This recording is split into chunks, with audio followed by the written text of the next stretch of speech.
Assalamualaikum warahmatullahi wabarakatuh. Innal hamdalillah nahmaduhu wa nasta'inuhu wa nastaghfiruh wa na'udzu billahi min syururi anfusina wa min sayyiati a'malina. Man yahdihillahu fala mudhillalah wa man yudlil fala hadiyalah. Ashhadu an la ilaha illallah wahdahu la syarikalah wa ashhadu anna Muhammadan abduhu wa rasuluh. Ya ayyuhalladzina amanu taqullaha haqqa tuqatih wa la tamutunna illa wa antum muslimun. Ya ayyuhan nasu taqu rabbakumul ladzi khalaqakum min nafsin wahidah wa khalaqa minha zawjaha wa batha minhuma rijalan katsiran wa nisaa'a wattaqullaha alladzi tasaaluna bihi wal arham innallaha kana 'alaikum raqiba. Ya ayyuhalladzina amanu taqullaha wa qulu qawlan sadida yuslih lakum a'malakum wa yaghfir lakum dhunubakum wa man yuti'illaha wa rasulahu faqad faza fawzan 'azima. Amma ba'd, fa inna asdaqal hadithi kitabullah wa khairal hadi hadi Muhammadin sallallahu alaihi wasallam wa syarrul umuri muhdatsatuha wa kullu muhdatsatin bid'ah wa kullu bid'atin dhalalah wa kullu dhalalatin finnar. Ma'asal muslimin, ikhwani fillah wa akhwati, bapak-bapak, ibu-ibu, saudara-saudariku rahimani wa rahmukumullah. Alhamdulillah, segala puji bagi Allah Subhanahu wa taala yang mempertemukan kita kembali dalam kajian kitab Al-Ibana As-Sughra oleh Al-Imam Ibnu Battah Al-Ukbari rahimahullahu ta'ala. Langsung saja kita lanjutkan pada halaman 69. Halaman 69, poin 218.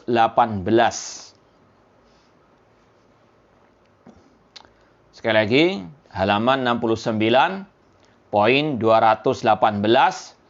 Al-Imam Ibnu Battah Al-Ukbari rahimahullah berkata, wa qala Mughirah, berkata Mughirah, kharaja Jarir ibnu Abdullah, yaitu Al-Bajali, wa Adi ibnu Hatim, wa Handala Al-Katib, radhiyallahu anhum jami'an, minal Kufah.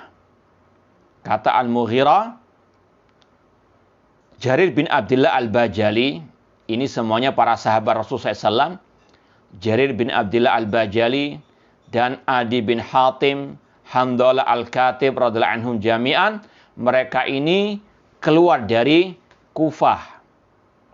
Hatta nazalu Qarqisiyah. Sampailah mereka ke tempat di Al-Iraq, di negeri Irak, namanya Qarqisiyah. Wa qalu, dan mereka pun berkata, la nuqimu bi baldatin yushtamu fiha Utsman ibnu Affan radhiyallahu ta'ala an. Kata mereka, kita tidak mau bermukim di negeri yang di dalamnya dicaci maki Utsman bin Affan radhiyallahu ta'ala anhu. Ma'asal muslimin, ikhwani fillah wa akhwati rahimani wa rahmukumullah.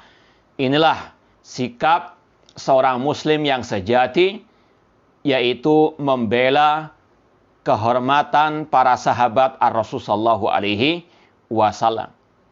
Seorang muslim, seperti yang sudah kita sampaikan, harus cinta kepada semua para sahabat ar-Rasul sallallahu alaihi wasallam, memuji mereka, mendoakan mereka dengan kebaikan, kemudian tidak mencaci mereka, tidak hasad kepada mereka, dan mengikuti jejak mereka dalam beragama ini.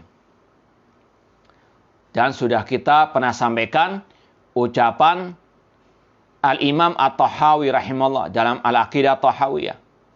Beliau mengatakan, wa nubghidu man yubghiduhum wa bi ghairil khairi yadhkuruhum. Wa bi ghairil khairi yadhkuruhum.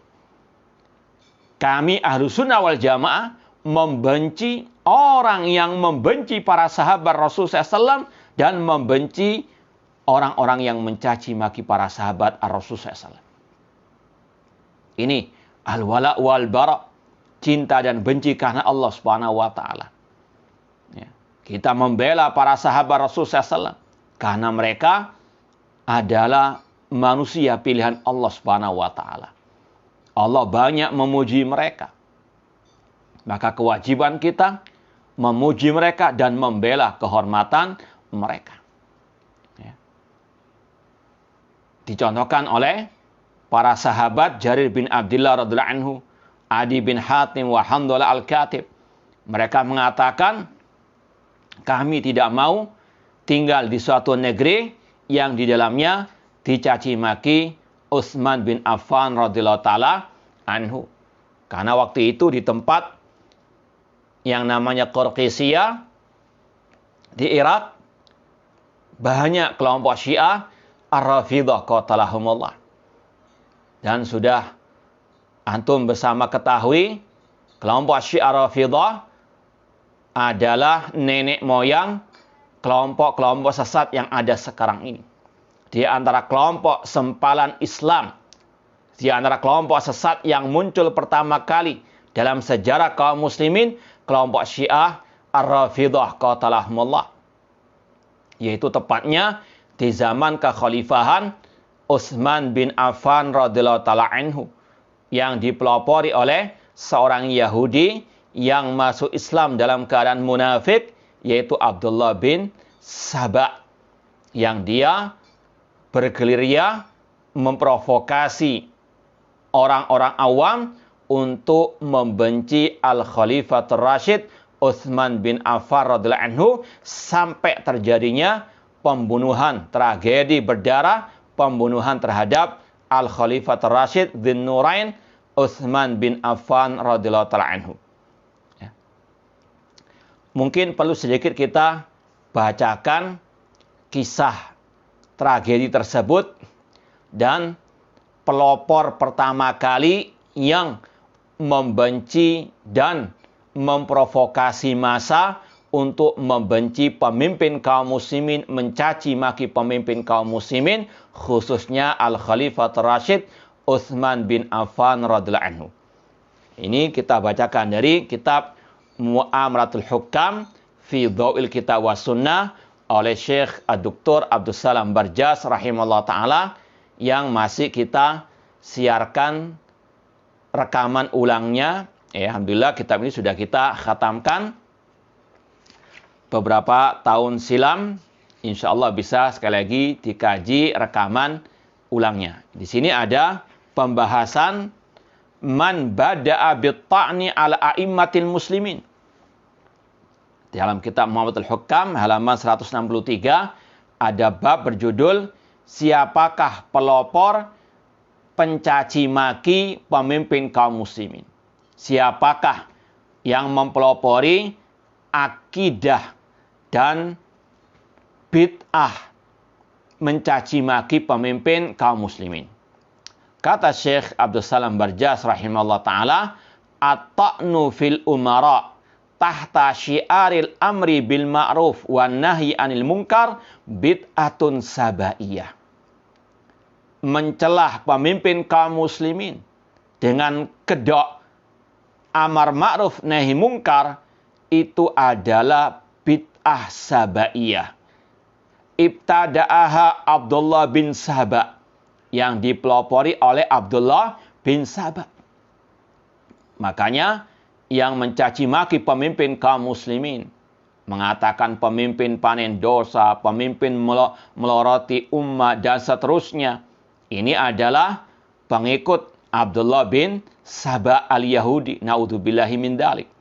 Ibtada'aha Abdullah bin Saba li tafriqil ummah, untuk memecah belah barisan kaum muslimin. Yang memecah belah umat itu yang mengikuti bid'ah atau yang berbuat kebid'ahan, bukan yang membantah kebid'ahan. Maka dusta yang mengatakan kalau kita membantah, mengkritik penyimpangan, pemikiran ataupun tulisan yang sesat, yang bid'ah, dikatakan kita membuat keributan. Yang membuat keributan itu yang membuat kebid'ahan, yang menulis tulisan-tulisan yang bid'ah, yang di situ ada pemikiran-pemikiran bid'ah, di antaranya pemikirannya Khawarij, pemikirannya Abdullah bin Saba al-Yahudi, di antaranya mencaci maki pemimpin kaum muslimin. Kata beliau, bid'ah Sabaiyah, makanya dinamakan bid'ah Sabaiyah, nisbat kepada pelopornya Abdullah bin Saba. Sabaiyah Abdullah bin Saba al-Yahudi. Untuk memecah belah barisan kaum muslimin. Wa is'alil fitan baina abna'iha.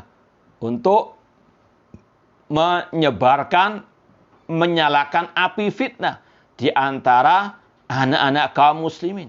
Yang membuat keributan itu adalah pelaku kebid'ahan. Jangan diputarbalikkan. Bukan yang membantah kesesatan yang dikatakan membuat keributan. Na'udzubillahi min dzalik. Wa kana nataja bid'ati hadhihi qatlu khalifatil muslimin Utsman bin Affan radhiyallahu anhu. Dan akibat bid'ah Sabaiyah ini adalah tragedi pembunuhan terhadap Al-Khalifatur Rasyid Utsman bin Affan radhiyallahu anhu. Jadi sekali lagi, siapa pelopor, pencaci maki pemimpin kaum muslimin adalah Abdullah bin Saba. Mencaci maki pemimpin kaum muslimin, terutama di medsos, itu adalah bid'ah Sabaiyah. Na'udzubillahi min dzalik. Kemudian Syekh Abdul Salam Barjas rahimahullah menukil ucapan Al-Imam Ibnu Asakir dalam kitab Tarikh Damaskus, ya, halaman atau jilid 3 halaman 29, tentang siapa Abdullah bin Saba al-Yahudi itu. Kata Ibnu Asakir rahimahullah, Abdullah bin Saba alladhi yunsab ilaihi as-Sabaiyah wa hum al-ghulatu minar Rafidah. Abdullah bin Saba itulah pelopor kelompok As-Sabaiyah yang dinisbatkan kepadanya kelompok As-Sabaiyah. Jadi Abdullah bin Saba itu pelopor kelompok As-Sabaiyah. Baik yang diarahkan kepada Syiah Rafidah atau kepada Khawarij. Kalau kita belajar sekte Khawarij, di antaranya juga As-Sabaiyah. Karena di antara ajaran kelompok Khawarij mencaci maki pemimpin kaum muslimin. Di antara ajaran kelompok Syiah Rafidah juga sama, mencaci maki pemimpin kaum muslimin. Wahumul ghulat nar Rafidah. Kelompok Sabaiyah adalah kelompok ekstrim dari kelompok-kelompok sekte-sekte Syiah Rafidah. Asluhu min ahlil Yaman kana Yahudiyan. Asalnya Abdullah bin Saba itu dari negeri Yaman. Ya, dulunya dia Yahudi, wa adharal Islam. Namun dia menampakkan keislaman. Wa tafa biladal muslimin. Dia gerilya keliling negeri-negeri kaum muslimin. Liyal fitahum anta'atil a'immah. Apa tujuan dia khuruj keliling ke negeri-negeri kaum muslimin? Untuk memalingkan masyarakat kaum muslimin dari ketaatan kepada pemimpin kaum muslimin. Ini ajarannya Abdullah bin Saba al-Yahudi. Merongrong pemimpin kaum muslimin. Wa yudkhila bainahumus syarr. Memprovokasi massa, menyampaikan kejelekan, menebarkan kejelekan di tengah-tengah kaum muslimin. Wa qad dakhala Dimashq lidzalika fi zamani Utsman bin Affan. Dan dia masuk ke Damaskus, Suriah, di zaman Al-Khalifatur Rasyid Utsman bin Affan radhiyallahu ta'ala anhu. Kemudian dinukilkan di sini juga oleh Asy-Syaikh ucapan para ulama yang lain. Kata beliau bahwasanya di antara provokasi Abdullah bin Saba al-Yahudi, dia mengatakan inna Utsman ibn Affan qad jama'a amwalan akhadaha bighairi haqqiha. Sesungguhnya Utsman bin Affan, dia korupsi, mengambil harta tanpa hak. Wa hadza wasiy Rasul sallallahu. Dan Abdullah bin Saba mengatakan inilah Ali bin Abi Thalib, wasiatnya Rasulullah SAW. Fanhadu fi hadal amr faharriku. Maka bangkitlah kalian, wahai kaum muslimin, untuk kudeta, memberontak terhadap Utsman bin Affan radhiyallahu ta'ala anhu. Faharriku, gerakkanlah yang lainnya untuk memberontak. Wabda'u bitta'an ala umaraikum. Dan mulailah kalian untuk mencaci maki pemimpin-pemimpin kalian. Ini bid'ah sabaiyah. Memprovokasi massa, membenci, mencaci maki pemimpin kaum muslimin. Ya, maka sekali lagi hati-hati dengan para pengikut Abdullah bin Saba al-Yahudi yang suka mencaci pemimpin kaum muslimin di medsos dan selainnya. Wa adhirul amra bil ma'ruf wan nahya 'anil munkar. Dan Abdullah bin Saba mengatakan, tampakkan hal itu dengan syiar amar ma'ruf nahi munkar. Mencaci maki pemimpin kaum muslimin dengan kedok amar ma'ruf nahi munkar. Maka lihat hakikatnya, jangan sekedar slogannya. Ya, casingnya mungkin bagus, amar ma'ruf nahi munkar, tapi di baliknya caci makian terhadap pemimpin kaum muslimin. Ya, seperti yang kita jelaskan pada minggu yang lalu tentang salah satu prinsip dasar kelompok Al-Mu'tazilah, namanya amar ma'ruf nahi munkar, tapi di situ ada membolehkan memberontak terhadap pemimpin kaum muslimin yang zalim, kata mereka. Wastamilun nas wada'u ila hadal amr. Ini sekali lagi sejarah ringkas siapa pelopor pertama kali yang mencaci maki pemimpin kaum muslimin, khususnya Al-Khalifatul Rasyid Utsman bin Affan radhiyallahu taala anhu. Mereka adalah kelompok Asy-Syi'ah Rafidah yang didirikan, dipelopori oleh Abdullah bin Saba al-Yahudi qatalahumullah. Sikap para sahabat tadi, mereka tidak mau bermukim, tinggal di suatu negeri yang di dalamnya dicaci maki Al-Khalifatul Rasyid Utsman bin Affan radhiyallahu taala anhu. Dan ini juga wallahu alam bagian daripada al-hijrah. Ya, hijrah itu diantaranya hijratul makan, meninggalkan tempat. Dulu di zaman awal para sahabat Rasulullah SAW, mereka hijrah dari kota Mekah ke Habasyah. Meskipun waktu itu sama-sama negeri kafir, tapi mereka mencari tempat yang penuh dengan ketakutan ke tempat yang penuh dengan kedamaian. Kemudian juga ada hijrah dari kota Makkah ke kota Madinah. Setelah kota Madinah menjadi daulah Islamiyah. Hijrah dari negeri kafir pada waktu itu kota Makkah ke negeri kaum muslimin, ke negeri Islam. Ya. Ada pula kata para ulama hijrah tempat dari yang di dalamnya penuh dengan kemaksiatan, kebid'ahan, bahkan kesyirikan, ke tempat yang penuh dengan tauhid, penuh dengan as-sunnah, penuh dengan at-ta'ah. Ya, seperti kisah Ashabul Kahfi. Ashabul Kahfi, mereka para pemuda, kata Allah, innahum fityatun amanu birabbihim wa zidnahum huda. Mereka adalah para pemuda yang beriman kepada Allah. Mereka masuk ke gua, hijrah dari kampung halaman mereka yang penuh dengan kesyirikan untuk mereka menyelamatkan akidah mereka dari lingkungan yang penuh kesyirikan sampai mereka tidur di gua tersebut. Ini hijrah dari tempat yang penuh dengan kesyirikan. Demikian pula kisah seseorang yang membunuh 100 manusia. Ketika itu dia mau bertobat. Kemudian seorang alim menyarankannya untuk pergi dari desanya yang di situ penuh dengan kejahatan, kriminalitas, kemaksiatan kepada desa atau kampung tempat yang di situ banyak orang-orang yang soleh. Ini sekali lagi, ini juga berkaitan dengan hijrah al-makan. Hijrah dari suatu tempat ke tempat yang lain, di antaranya ke tempat yang di situ tidak ada kebid'ahan, apalagi caci makian terhadap Al-Khalifatul Rasyid Utsman bin Affan radhiyallahu taala anhu. Namun sangat disayangkan, ikhwani fillah wa akhwati rahimani wa rahimakumullah, banyak orang-orang yang mereka tidak paham akidah ini, sehingga mereka masih ngefan kepada tokoh yang mereka tidak tahu atau pura-pura tidak tahu kalau tokohnya itu mencaci maki Al-Khalifah Rasyid Utsman bin Affan radhiyallahu anhu, bahkan mencaci Muawiyah, mencaci Nabi Musa alaihi salam.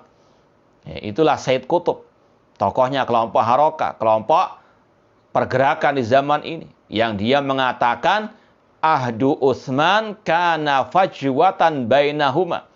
Ketika berbicara tentang kekhalifahan Khulafa Rasyidin, dia mengatakan masa kekhalifahan Utsman bin Affan radhiyallahu ta'ala anhu itu adalah masa kekosongan di antara dua kekhalifahan, yaitu Khalifah Umar bin Khattab dan Ali bin Abi Thalib.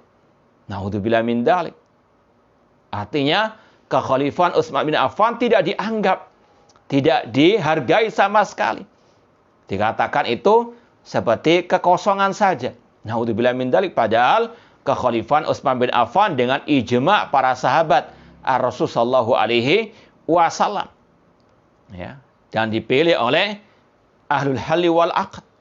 Namun dikatakan oleh Sayyid Qutb, kekhalifahan Utsman bin Affan hanyalah masa kekosongan. Naudzubillah min dzalik. Ini sekali lagi ucapan yang batil dari Sayyid Qutb tentang Al-Khalifah Rasyid Utsman bin Affan radhiyallahu anhu. Namun banyak orang-orang yang ngefan sama dia, padahal penyimpangannya luar biasa banyaknya. Dia mentafsirkan Qul Huwallahu Ahad dalam surat Al-Ikhlas dengan tafsir wahdatil wujud. Naudzubillah min dzalik, manunggaling kaula Gusti. Mengatakan bahwasanya Musa itu orang yang cepat naik pitam, ya, temperamental dan sebagainya. Naudzubillah min dzalik. Ini sekali lagi bukan hanya mencaci maki para sahabat Rasulullah SAW, bahkan mencaci maki Nabiullah Musa alaihi assalam. Ya. Ini sekali lagi harus betul-betul diluruskan, dijelaskan kepada umat. Sayyid Qutb bukan ulama ahli sunnah. Dia hanyalah seorang sastrawan. Banyak ucapan-ucapan yang sesat dan menyesatkan. Bahkan dia dikatakan oleh orang dalam mereka sendiri, orang-orang Harokah sendiri, dia adalah bapak terorisme, radikalisme di abad ini. Dan ini juga yang dikatakan oleh para ulama-ulama masyayikh ahli sunnah wal jamaah. Di antaranya Syekh Ali bin Hasan Al-Halabi Al-Athari rahimahullah, dalam kitab beliau Da'ish tentang ISIS, beliau mengatakan bahwasanya Sayyid Qutb ra'su fikri takfir al-mu'asir. Ya, pelopor atau tadi bapak terorisme, pengkafiran di abad ini. Naudzubillahi min dzalik. Sikap para sahabat membela sahabat Rasulullah sallallahu alaihi wasallam, bukan malah membela yang mencaci maki para sahabat Rasulullah sallallahu alaihi wasallam. Nah. Kemudian poin berikutnya 219, wa qala Ahmad ibnu Abdullah ibni Yunus rahimahullah taala, ba'a Muhammad ibnu Abdul Aziz At-Taimi darahu wa qala la uqimu bil Kufa baldatin yushtamu fiha ashabu Rasul sallallahu alaihi wasallam. Ini mirip dengan kasus yang tadi, bahwasanya ulama salaf yang bernama Ahmad bin Yunus, Ahmad bin Yunus rahimahullah berkata bahwasanya ada ulama salaf yang bernama Muhammad bin Abdul Aziz At-Taimi menjual rumahnya karena di lingkungan rumahnya di Kufah itu banyak kelompok Syiah Rafidah yang tentunya mereka mencaci maki para sahabat Ar-Rasul sallallahu alaihi wasallam. Ya, lingkungan ini sangat luar biasa pengaruhnya. Ya, orang yang mungkin baik awalnya, kalau sudah masuk lingkungan yang jelek, ikut jadi jelek. Ya, maka sekali lagi ada istilahnya hijratul makan. Ya, pindah dari tempat yang jelek kepada yang lebih baik. Nah, wa qala Ahmad bin Abdullah bin Yunus.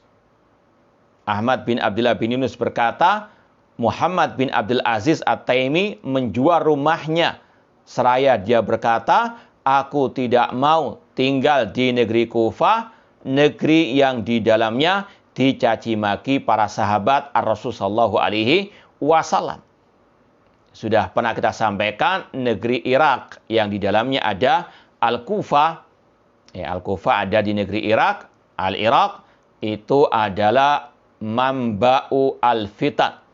Tempatnya fitnah. Seperti yang Rasul sabdakan. Kata Rasul SAW, hunalikal fitan. Dari sanalah muncul banyak fitnah. Yaitu negeri Al-Irak. Ini sesuai dengan penjelasan para ulama ahli hadis seperti Imam Ibn Hajar Asqalani dan seterusnya. Dan ini juga sebagai bantahan kepada orang-orang yang menuduh Najd Riyadh, Arab Saudi sebagai tempat fitnah. Mereka gagal paham terhadap hadis tentang masalah hunalikal fitan, yang di situ ada kata-kata Najd, mereka tafsirkan Najd Arab Saudi. Padahal ulama ahli hadis yang mensyarah hadis tersebut tidak ada yang mengatakan Arab Saudi maksud Najd tersebut. Yang dimaksud oleh Rasul, negeri yang penuh dengan fitan Najd itu adalah negeri Al-Irak, negeri Irak. Dan sungguh benar sabda Rasul SAW, demikian pula para ulama salaf, dari Iraklah muncul berbagai macam kelompok-kelompok sesat. Mulai kelompok Syiah Rafidah, kelompok Khawarij, kelompok Al-Qadariyah, kelompok Al-Mu'tazilah. Dan sampai detik ini, negeri Irak, darinya lah muncul kelompok sesat, diantaranya kelompok ISIS. Ya, ini sekali lagi menunjukkan kebenaran sabda Rasulullah SAW. Hunalika al-fitan. Dari sanalah muncul berbagai macam fitnah asyubuhat, fitnah kelompok-kelompok sesat dan menyesatkan. Kemudian poin berikutnya 220. Wa qala Al-Awwam Ibnu Hausyab, berkata Al-Awwam Ibnu Hausyab, adraktu man adraktu min sadri hadil ummah ba'duhum yaqulu li ba'din udhkuru mahasina ashabi Rasulullah sallallahu alaihi wasallam li ta'talifa alaihil qulub. Berkata Al-Awwam bin Hausyab rahimallah, aku mendapati sebagian dari para salafus saleh, generasi awal umat ini, para sahabat dan tabi'in, sebagian mereka berkata kepada sebagian yang lain, sebutkanlah kebaikan-kebaikan para sahabat Ar-Rasul sallallahu alaihi wasallam, agar hati-hati manusia itu bersatu mencintai para sahabat Ar-Rasul sallallahu alaihi wasallam. Dan ini sudah saya sampaikan, akidah Ahlussunnah wal Jamaah mencintai para sahabat Rasul sallallahu alaihi wasallam. Kata Imam At-Tahawi dalam Aqidah Tahawiyah, wa nuhibbu ashaba Rasul sallallahu alaihi wasallam. Kita wajib mencintai semua para sahabat Ar-Rasul sallallahu alaihi wasallam. Wala nufritu fi hubbi adin minhum. Meskipun tidak boleh kita berlebihan dalam mencintai para sahabat Ar-Rasul sallallahu alaihi wasallam. Dalam memuji para sahabat tidak boleh berlebihan. Ya, sesuai dengan kedudukan mereka. Jangankan para sahabat, Rasul SAW wajib kita cintai, wajib untuk kita memuji beliau. Namun tetap tidak boleh berlebihan.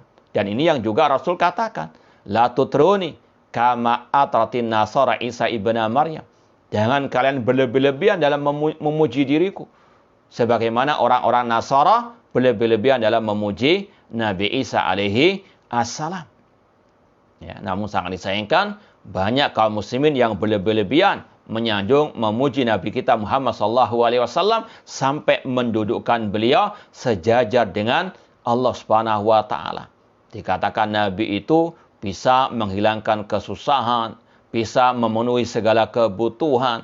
Dikatakan bahwasanya tempat mereka bergantung dikala susah adalah Nabi Muhammad sallallahu alaihi wasallam, yang memiliki dunia akhirat Nabi Muhammad sallallahu alaihi wasallam.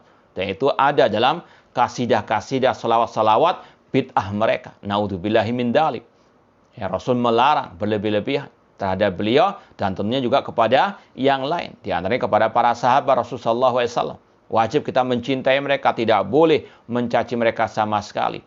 Syekhul Islam Ibnu Taimiyah rahimahullah berkata dalam al-aqidah al-wasitiyah wa min usuli ahli sunnati wal jamaah salamatu qulubihim wa alsinatihim li ashabi Rasul sallallahu alaihi wasallam. Di antara prinsip akidah Ahlussunnah wal Jamaah menjaga hati dan lisan terhadap para sahabat Rasul sallallahu alaihi wasallam. Hati tidak dengki, lisan tidak mencaci maki satupun dari sahabat Rasul sallallahu alaihi wasallam. Ya. Kemudian kata al-awam bil hausyab, sebutkan kebaikan-kebaikan para sahabat Rasulullah SAW agar hati manusia itu bersatu di atasnya. Wala tadhkuru ma syajara bainahum. Jangan menyebutkan perselisihan di antara mereka. Entah waktu perang Jamal, waktu perang As-Siffin. Ya. Fatuharrisu an-nasa alaihim. Sehingga kalian memecah belah manusia. Ya. Nanti akan ada yang ngeblok kepada pihak Ali, ada yang ngeblok kepada pihak yang lainnya, kemudian mencaci maki yang lain. Naudzubillah min dzalik. Ya, makanya dahulu para salafus saleh atau ulama Ahlussunnah ketika ditanya tentang perselisihan di antara mereka, di antara Imam Ahmad rahimahullah berkata, ya, ketika ditanya tentang perselisihan di antara para sahabat tadi, beliau membacakan ayat, ini nanti akan ada pada poin berikutnya, tilka ummatun qad khalat laha ma kasabat walakum ma kasabatum wala tusaluna amma kanu ya'malun. Itulah umat-umat yang telah berlalu. Bagi mereka apa yang telah mereka lakukan, dan bagi kalian apa yang kalian lakukan, dan kalian tidak ditanya tentang apa yang mereka perbuat. Artinya diam, jangan sampai ada caci makian kepada salah satu pihak yang bertikai, yang berselisih pada waktu itu.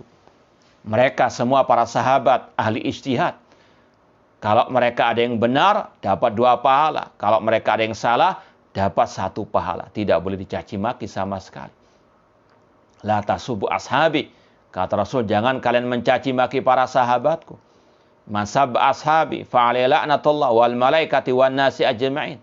Dan kata Rasul, barang siapa mencaci maki para sahabat Rasul SAW, baginya laknat Allah, laknat para mereka dan semua manusia. Naudzubillahi min dzalik.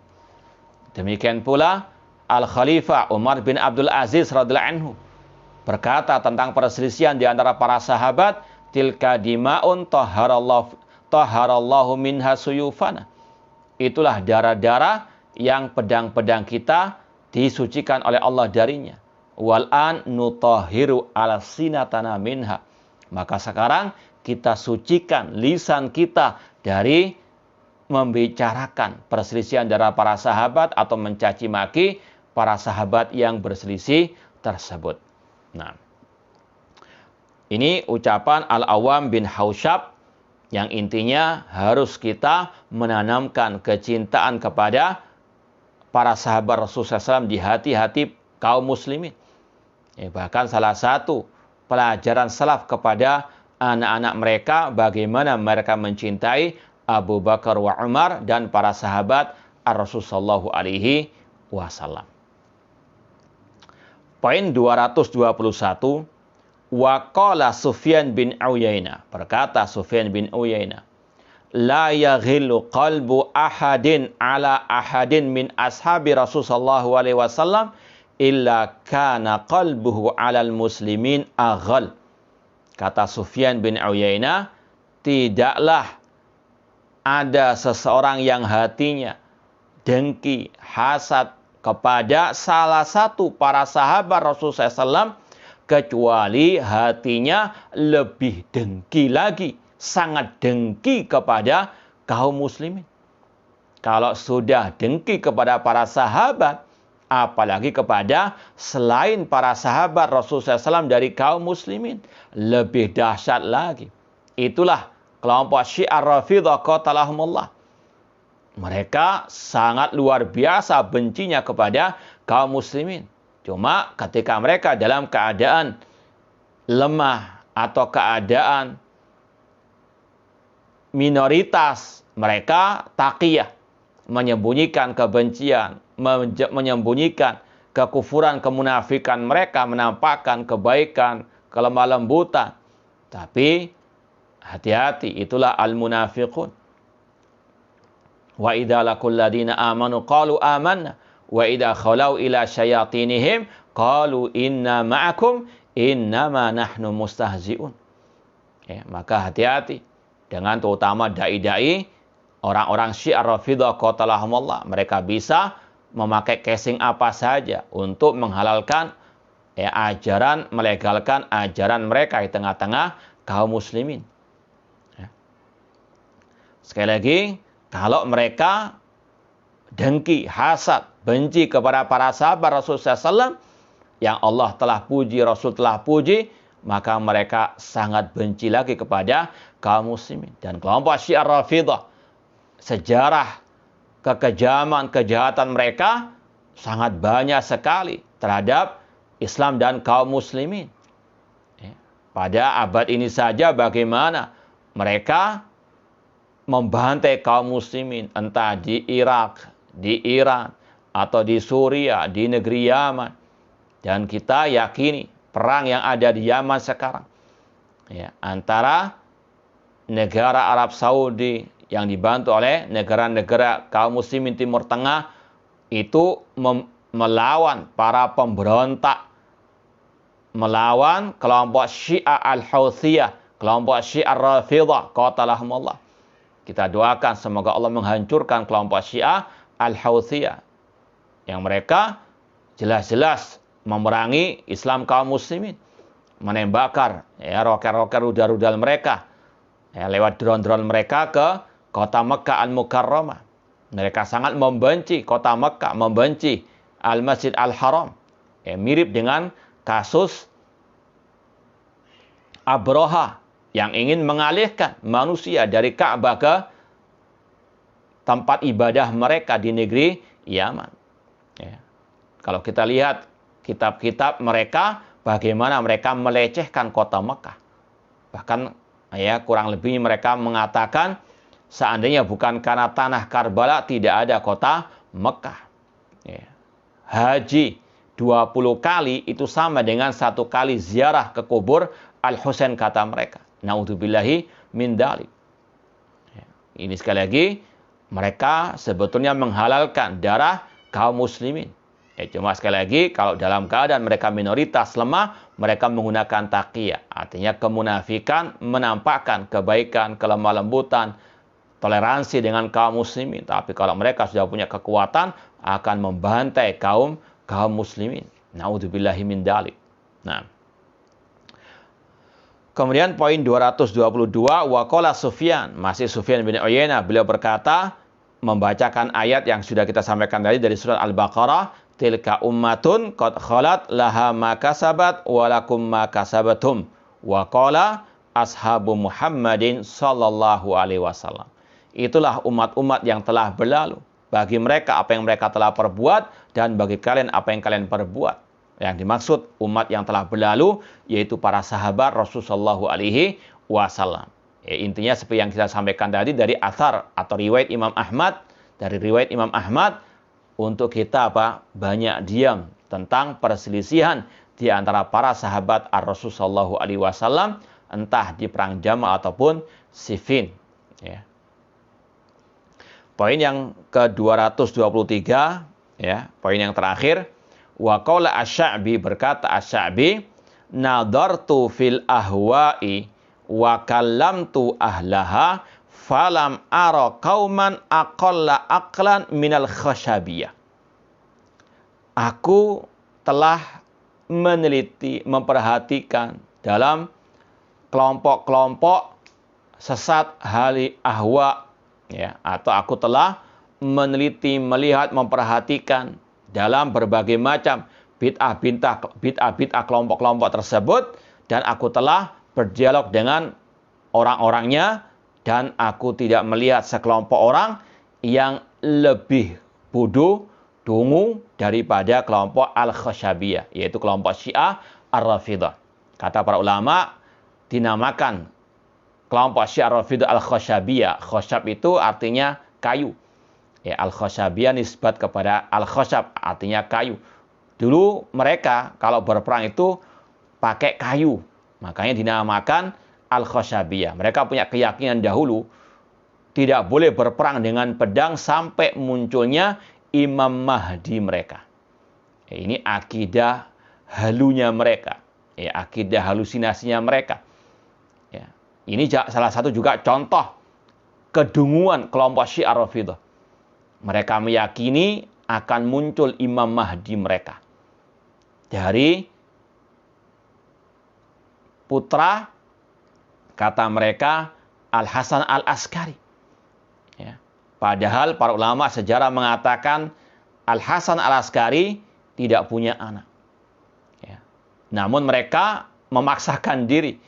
Dinisbatkan ada satu anak katanya dimasukkan ke Sirdab, anaknya Al-Hasan Al-Askari. Itu sudah 1200 tahun yang lalu. Mereka sudah punya akidah seperti itu. Imam 12 mereka atau imam yang ke-12 mereka, Imam Mahdi yang muncul nanti, kata mereka, dan mereka sekarang menunggu-nunggu. Sampai sekarang mereka menunggu-nunggu di istilahnya gua Sirdab. Dan mereka menyediakan keledai ataupun sejenis keledai atau kuda, antara keledai dan keledai al-baghlah, ditaruh di depan gua, dan mereka pun memanggil-manggil, ya Maulana ukhruj, ya Maulana ukhruj, wahai pemimpin kami, keluarlah, keluarlah. Ini mereka tunggu sejak tahun 200 Hijriah, artinya sudah 1200 tahun yang lalu. Inilah salah satu yang menunjukkan kedunguan mereka. Kata Asy-Sya'bi, tidak ada kelompok hawa nafsu yang lebih bodoh, dungu daripada kelompok Syiah Rafidhah. Salah satu buktinya tadi, mereka punya Imam Mahdi halu. Kemudian juga kalau kita lihat akidah mereka sebagaimana juga kata Abu Ubaid Al-Qasim bin Salam, seperti yang kita nukilkan, kita baca pada pertemuan yang lalu, poin 210. Ini mirip dengan ucapan Asy-Sya'bi, kata Abu Ubaid Al-Qasim bin Salam, asyartun nas wa kalamtu ahlal Islam. Aku telah berinteraksi dengan banyak manusia. Aku telah berdialog dengan ahlul kalam. Fama ra'aitu qauman, aku tidak pernah melihat sekelompok orang yang awsakhu wasakhat, yang lebih kotor, wala akdzara qadar, yang lebih menjijikan, wala adhafa hujjah, dan lebih lemah hujahnya, wala ahmaqa, dan tidak ada kelompok ahli bidah hawa nafsu yang lebih dungu daripada kelompok Syiah Rafidhah. Dan di antara akidah mereka yang menjijikkan, naudzubillah min dzalik, sebetulnya kita istilahnya jijik juga menyebutkan, namun tidak ada masalah untuk mentahdir umat dari bahaya mereka dan sekedar membuktikan bagaimana kebenaran ucapan salaf. Mereka adalah kelompok yang menjijikkan. Salah satu akidah mereka yang tertulis dalam akidah atau kitab-kitab mereka, mereka memiliki keyakinan bahwasanya kotoran imam-imam mereka, yang mereka namakan Imam 12, kita tidak boleh mencaci maki imam-imam yang 12 itu, karena di situ ada Ali bin Abi Thalib, ada Hasan wal Husain, dan seterusnya dari keturunan mereka. Namun di sini intinya bagaimana mereka memiliki akidah yang sesat menyesatkan, yang menjijikkan. Mereka mengatakan bahwasanya kotoran, entah BAB atau BAK-nya imam-imam tersebut itu tidak kotor dan tidak bau, tidak istilahnya kotor ataupun najis. Bahkan mereka mengatakan man syariba baulahum wa ghaitahum wa damahum haramallahu alaihi annar. Naudzubillah min dzalik. Bahkan mereka mengatakan barang siapa memakan dan meminum kotoran imam-imam tersebut, maka Allah haramkan baginya api neraka. Ini ada dalam kitab tokoh mereka. Naudzubillah min dzalik. Ini salah satu bukti bagaimana akidah kelompok Syiah Rafidhah qatalahumullah yang menjijikkan. Demikian pula dengan nikah mut'ahnya mereka. Naudzubillahi min dzalik. Ini sekali lagi sungguh benar apa yang disampaikan oleh para ulama as-salaf rahimahumullahu ta'ala. Intinya dari pemaparan poin 218 sampai 223, tahdzir terhadap kelompok Syiah Ar-Rafidhah dan juga kelompok-kelompok ahlul bidah yang lain. Wallahu taala a'lam. Nah,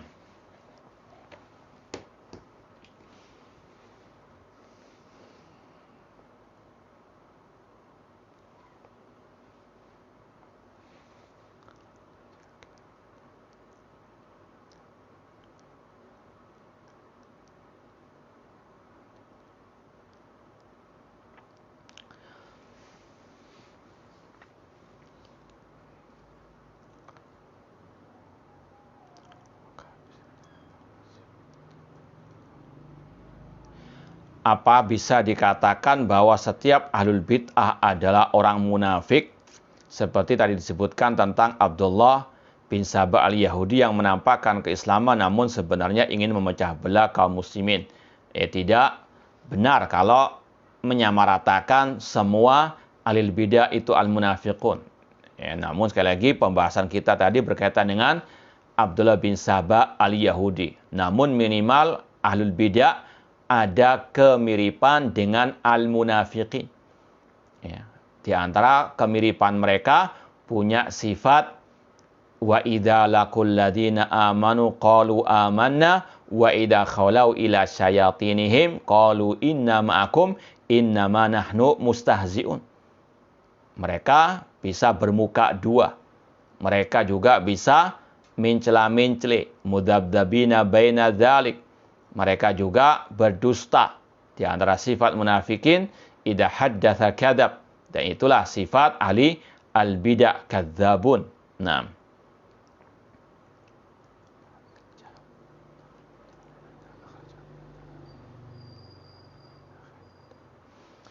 Ini ada pembahasan tentang al-jahannamiyun. Manusia-manusia dari orang-orang yang masih punya iman, masih punya tauhid yang dimasukkan ke dalam api neraka, namun mereka dikeluarkan dari api neraka tersebut. Kita Ahlus Sunnah wal Jamaah meyakini para pelaku dosa besar dari kaum muslimin seandainya dimasukkan ke dalam api neraka tidak mungkin kekal selama-lamanya. Karena Allah berfirman, afanaj'alul muslimina kal mujrimin. Apakah kami akan menjadikan orang-orang muslimin yang bertauhid itu sama dengan orang kafir? Tentunya tidak sama. Di antaranya dalam masalah hukuman di dalam api neraka. Orang-orang kafir musyrikin kekal dalam api neraka. Namun orang-orang yang masih ada iman dan tauhid dalam hatinya, kalau dia diazab karena dosa-dosanya, pasti akan keluar. Di antaranya yang Rasul katakan al-jahannamiyun, orang-orang yang sudah masuk neraka jahanam namun dikeluarkan. Ada beberapa sebab, di antaranya karena mendapatkan syafaat dari Rasulullah SAW. Rasul bersabda, syafaati li ahlil kabair min ummati, syafaatku bagi para pelaku dosa besar dari umatku. Ini semuanya menunjukkan keutamaan at-tauhid. Bagaimanapun dosanya, ada harapan masuk surga, dikeluarkan dari api neraka seandainya dia dimasukkan ke dalam api neraka. Innallaha la yaghfiru an yushraka bihi wa yaghfiru ma duna dzalika liman yasha. Sesungguhnya Allah tidak mengampuni dosa syirik, namun Allah mengampuni selain dosa syirik bagi yang Dia kehendaki. Wallahu taala a'lam. Ini yang bisa kita sampaikan pada kesempatan malam hari ini. Mudah-mudahan bermanfaat. Semoga kita tetap bisa istiqomah di atas akidah salaf dan manhaj salaf, dan semoga Allah jauhkan kita dari segala bentuk syubhat, kesesatan, penyimpangan-penyimpangan, dan semoga Allah menjauhkan kita dari kejahatan ahlul bidah dan yang semisal dengan ahlul bidah, dan semoga Allah menyelamatkan kita dari makar-makar al-makirin. Wa makaru wa makarallah wallahu khairu al-makirin. Wallahu ta'ala. Aqul qouli hadza wa akhiru da'wana anil hamdulillahi rabbil alamin. Wassalamu alaikum warahmatullahi wabarakatuh.